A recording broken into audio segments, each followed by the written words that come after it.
Hey guys, what's up? Warm welcome to the Bodyprocoach education series. I'm Praveen and this is Mehak.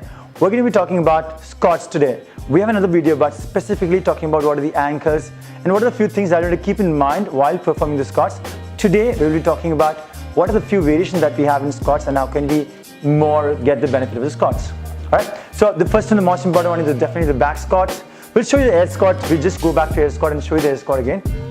So squat is one of the great exercises if you're looking for something kind of fat burn or be in shape. So squat does involve a lot of core muscles into an action that you can create that squat. So probably when you lift more heavy weight, definitely need to incorporate all the muscles in the complete body to get that movement done.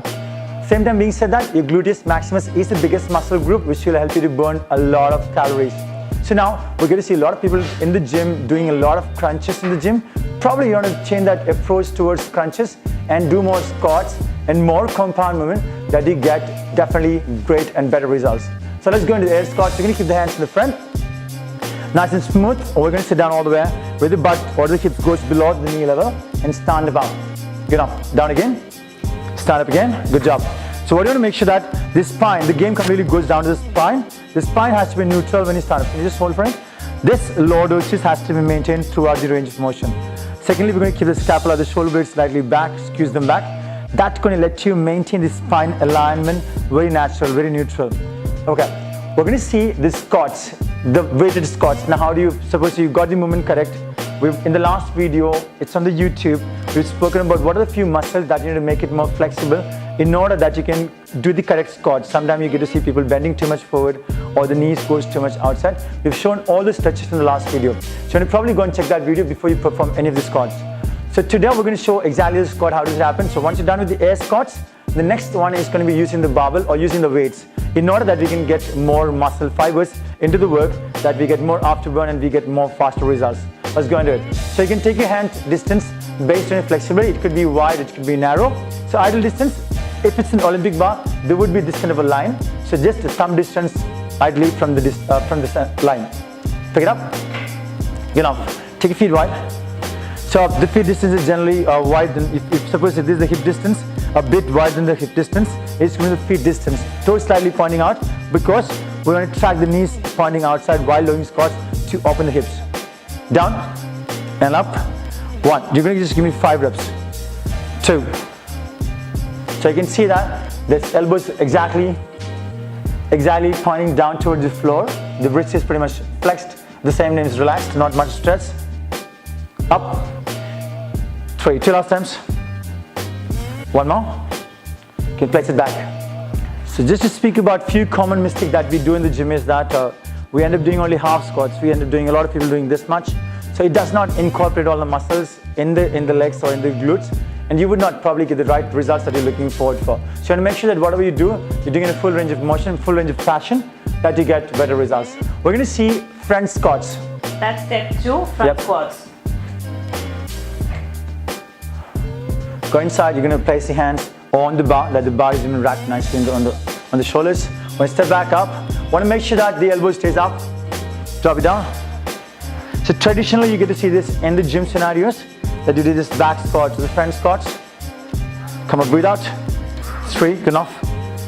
So the more the weight that you take with the correct range of motion, correct technique, you will incorporate more muscle fibers, not only of the legs, but at the same time of the core. Good enough. So now, let's come back to the CrossFit scenario. In the CrossFit, we do a lot of rack squats. We do clean to squats. We'll definitely teach you the clean in the next coming videos, but we do a lot of clean squats. So very important to rack it up. We're going to learn the rack. So let's have a look into it. So rack again is the same distance, some distance from the line of the bar. Go inside. The most important thing, before you lift, you want to make sure that the bar stays up. The bar goes behind all the way as much as possible towards the neck, and the elbows exactly pointing in the front. Let's go, pick it up.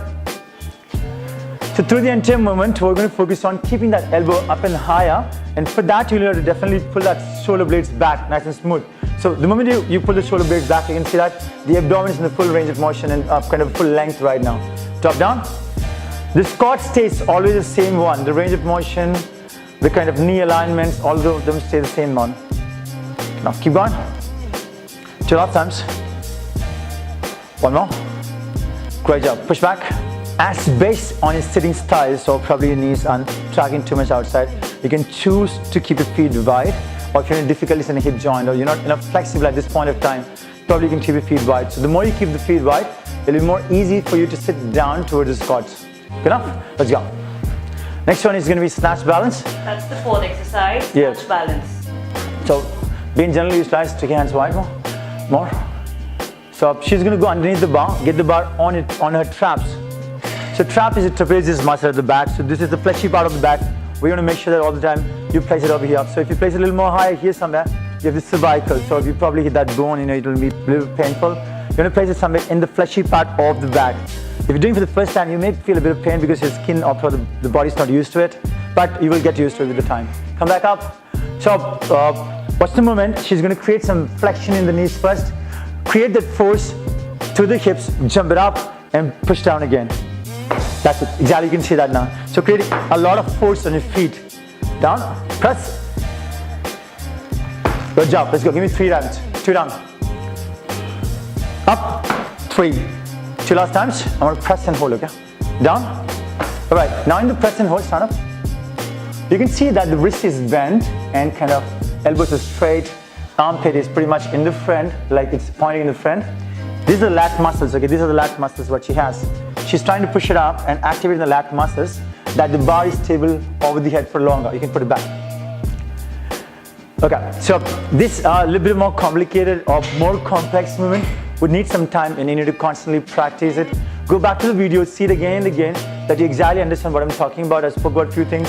When you're doing overhead push, overhead squats, or a snatch balance, you want to literally keep that wrist bent, have that palms really tight on the bar, elbows are straight, armpit to the front. The next and the most important thing is activating the lat. So you want to push that bar a little higher, that the lat get activated. This will let you hold the bar for longer over the head. Good enough. Also, do not worry if your shoulders, your elbows do not come really high. That all depends on the flexibility of your shoulder. Yeah. So if your shoulder or your muscles are really tight, your elbows would not come as high as you watch in the video. Probably they'll be a little lower. But gradually when you keep practicing, they'll eventually come up. Exactly. Good enough. So now the next movement what you're going to do is going to be overhead squats. So we're going to perform overhead squats. So you're going to get the bar the same way it is. Press that bar up. Okay, now we spoke about if the bar is over the head, how to handle the bar. So palms, elbows, lats down. Simply sit down to the normal squat that you do always. A great movement for the core activation, a great way.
Stays to be over here on the scapula and the lumbar, the lower back. Right, you can put it back.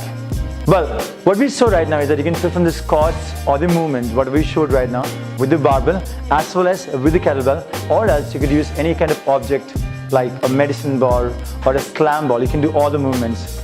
So that was all about squats. I hope you liked the video and it was quite informative. Please let us know if you want us to specifically shoot or let you know, guys, other exercises, what has to be performed. Please put in the comments below. Alright guys, the great thing is about that we've got about 3 videos in a week which comes on nutrition, which comes on HIIT, and at the same time information, the kind of video what we shot right now. So stay tuned with us and please do subscribe to the channel if you haven't subscribed. At the same time, hit that bell button that you get an intimation on whenever we go live or whenever we have a new video coming up. So thank you so much for watching. We'll see you in the next video.